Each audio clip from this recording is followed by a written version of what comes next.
ចន្ទ្រានិងលោកតាព្រះច័ន្ទកាលពីព្រេងនាយនៅតាមដងទន្លេសាបដ៏ធំល្វឹងល្វើយមានទន្សាយតូចមួយរស់នៅទន្សាយញញឹមយ៉ាងទន់ភ្លន់នៅមាត់ទន្លេនាងមានឈ្មោះចន្ទ្រាមានរោមពណ៌ប្រាក់ដូចពន្លឺព្រះច័ន្ទចន្ទ្រាសម្លឹងមើលទៅផ្ទះអ្នកភូមិដែលចាប់ផ្ដើមអ៊ុតភ្លើងចន្ទ្រាជាទន្សាយមានចិត្តមេត្តាខ្លាំងណាស់នៅយប់នោះព្រះច័ន្ទពេញបូរមីរះលើផ្ទៃមេឃពណ៌ខៀវចាស់ប៉ុន្តែប្រសិនបើអ្នកមើលឲ្យជិតអ្នកនឹងឃើញមុខលោកតាព្រះច័ន្ទនៅក្នុងនោះទុកមុខលោកតាព្រះច័ន្ទបង្ហាញភាពសោកសៅលោកតាព្រះច័ន្ទកំពុងតែយំ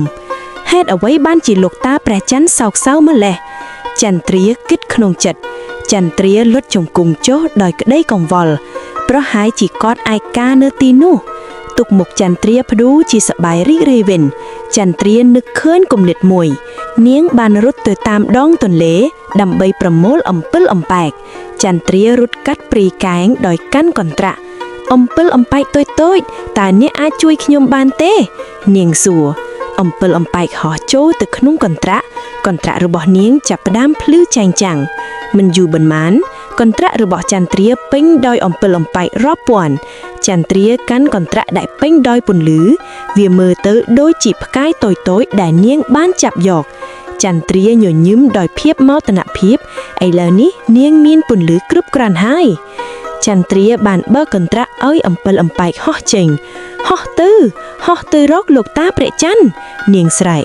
អំពិលអំប៉ែកហោះឡើងទៅលើមេឃពន្លឺរបស់ពួកវាបានបំភ្លឺផ្ទៃមេឃអំពិលអំប៉ែកហោះឡើងទៅលើមេឃយ៉ាងស្រស់ស្អាតអំពិលអំប៉ែកហោះជាជួរវែងឆ្ពោះទៅរកព្រះច័ន្ទពួកវាបានបង្កើតជាស្ពានមាសដែលដកផ្ទាប់ផែនដីនិងព្រះច័ន្ទមនុស្សគ្រប់គ្នានៅភូមិបានសម្លឹងមើលដោយភាពអស្ចារ្យនៅពេលដែលអំពិលអំប៉ែកមកដល់ព្រះច័ន្ទពួកវាមិនបានចាកចេញទេអំពិលអំប៉ែកហោះជុំវិញតាព្រះច័ន្ទពួកវាបានស្នាក់នៅជាមួយតាព្រះច័ន្ទដើម្បីកំដរគាត់ទុកមុខតាព្រះច័ន្ទផ្ដួលជាញញឹមឥឡូវនេះលោកតាព្រះច័ន្ទលែងឯកាទៀតហើយតាព្រះច័ន្ទសប្បាយចិត្តខ្លាំងណាស់មុខរបស់គាត់បានប្រែជាញញឹមយ៉ាងស្រស់ស្រាយព្រះច័ន្ទចាប់ផ្ដើមភ្លឺចែងចាំងគាត់មិនដែលសប្បាយចិត្តបែបនេះពីមុនមកទេ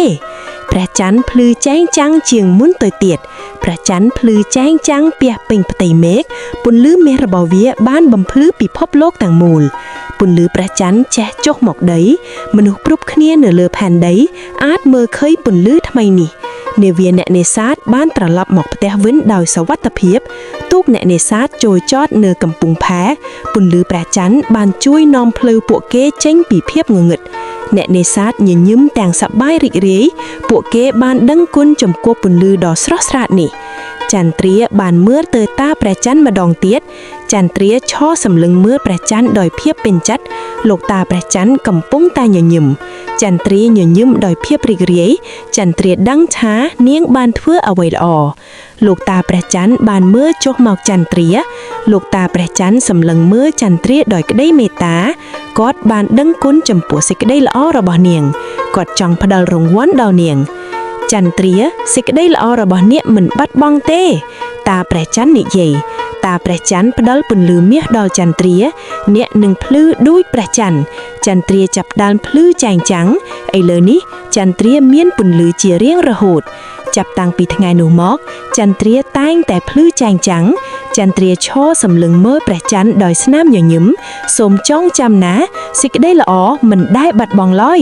វានឹងត្រឡប់មកវិញយ៉ាងស្រស់ស្អាតជារៀងរហូតសូមទស្សនានៅវីដេអូក្រោយៗទៀតប្រសិនជាបងប្អូនចូលចិត្តសូមជួយ like share subscribe ម្នាក់មួយផងសូមអរគុណ